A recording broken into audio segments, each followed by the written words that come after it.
It is Friday afternoon, time for our Friday afternoon update. And if you're anywhere near the Columbia area, perhaps near Aiken, uh, along the Savannah River, maybe up near Charlotte, Rock Hill, we're starting to get some thunderstorms that have popped up. Now, remember earlier this morning when we were on, I said the chances of storms are limited today. And of course, that's what's going on right now, even though we're still in early afternoon. But I find it pretty interesting that we have storms blowing up right over Columbia, right over Augusta, and right over Charlotte. Now, why would that be? Is it just coincidence? Possibly. But could it also be what we often refer to as an urban heat island? Like we need more heat, right? We already have the heat. But what happens when you get into places like Charlotte, Columbia, and Augusta, the asphalt, the buildings of downtown, general concrete, absorbs the sun, reflects that heat back up into the air, and it's even hotter in the city.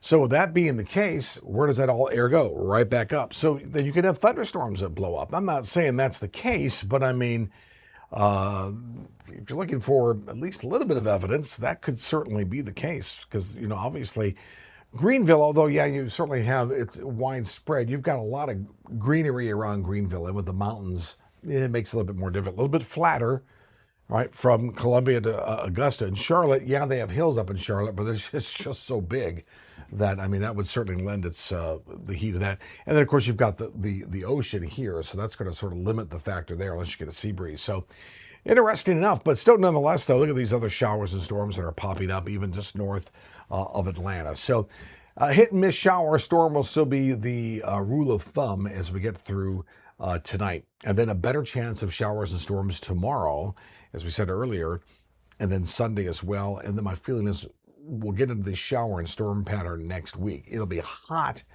well above where we should be for this time of year, but at least we'll have the storm opportunity.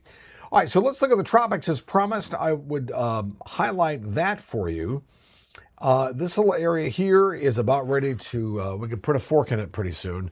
About a 10% chance of development here over the next few days. Why is that? It's headed into wind shear, horrible environment for that to even begin to do anything. So I'm not expecting that.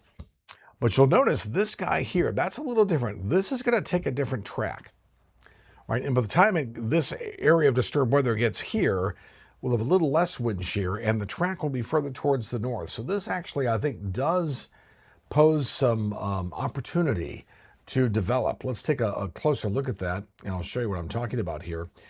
This is basically the track that this storm would take. This is basically the weather models, right?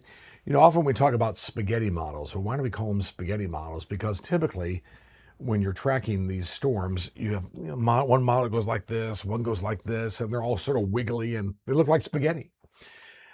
This is pretty interesting. This shows basically several days out, and all the models show a fairly consistent, very tight knit line. That's what you want to see when you're looking for tropical development.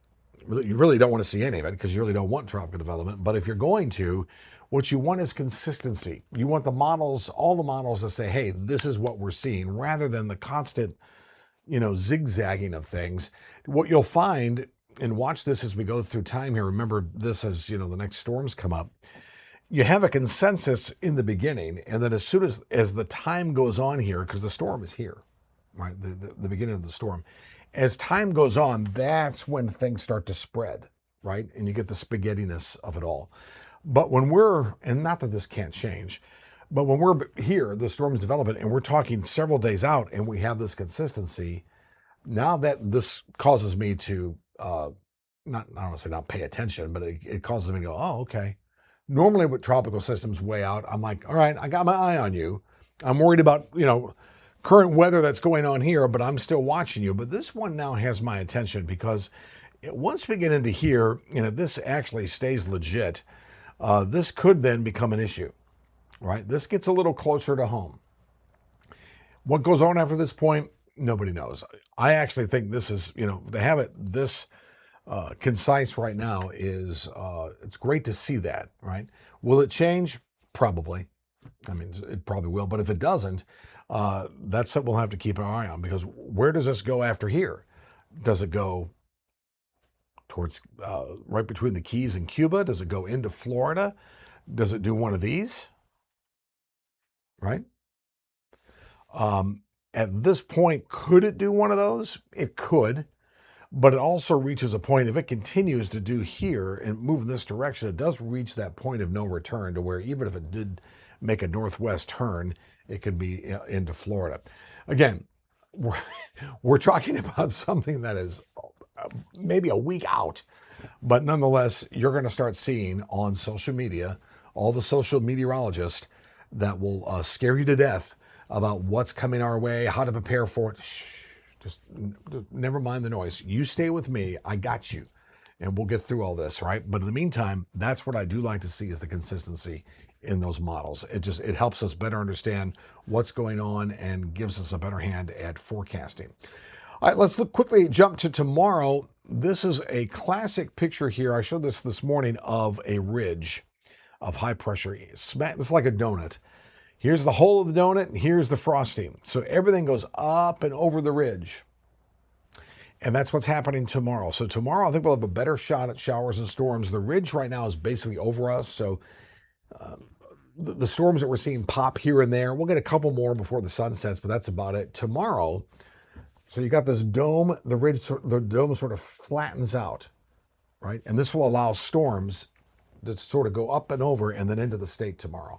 And that's when I think we'll have the chance of some strong storms all over the place, from Greenville, the PD, Piedmont, Midlands, Low Country, all over. All right. So again, not big severe outbreak, but certainly the better chance of us to have a strong storm or two, and certainly the opportunity of more scattered activity than isolated thunderstorms for Saturday and Sunday. But I think of the 2 days, Saturday would be tomorrow our best bet, a chance of some severe weather. All right. Let's do I want to show you this? Let me show you. All right, let me show you this evening. So there's our satellite view, right? Currently, and then watch this. Boom. So here's the model matches what's blowing up over Augusta and Columbia perfectly. Again, that's what I like to see, consistency. This is a model, and I just showed you real time, and it matches. Yay. So let's see what happens for the rest of the night. So here's 3 o'clock. There's 4 o'clock, 5 o'clock, some scattered showers here and there, really more isolated. There's 6, 7, 8, pretty much done. Energy's done. Day's done. Let's jump ahead to tomorrow. This is tomorrow afternoon at 2 o'clock. There's 5 o'clock. So 2, 3, 4, 5. Better shot at showers and storms. See how more widespread they are compared to this afternoon? There's 8 o'clock. By 8 o'clock, they die down. We're into Sunday morning, 11 o'clock. This actually shows some showers Sunday morning towards the CSRA through the Midlands. There's 2 o'clock in the afternoon, 3, 4, 5. So better shot at showers and storms as we get towards the weekend. But the heat is still with us. The heat index, 110 to 112 right now down in Charleston, about 108 in Columbia. I think that we could certainly easily be at 115 this afternoon in Charleston, down to Hilton Head, and maybe even a 118 coming up for tomorrow. All right.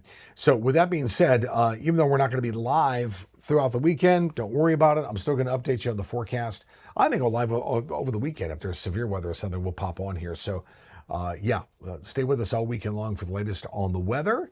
And if you have any questions, just jot them down there. Love to hear from you. Let me know where you're watching us from.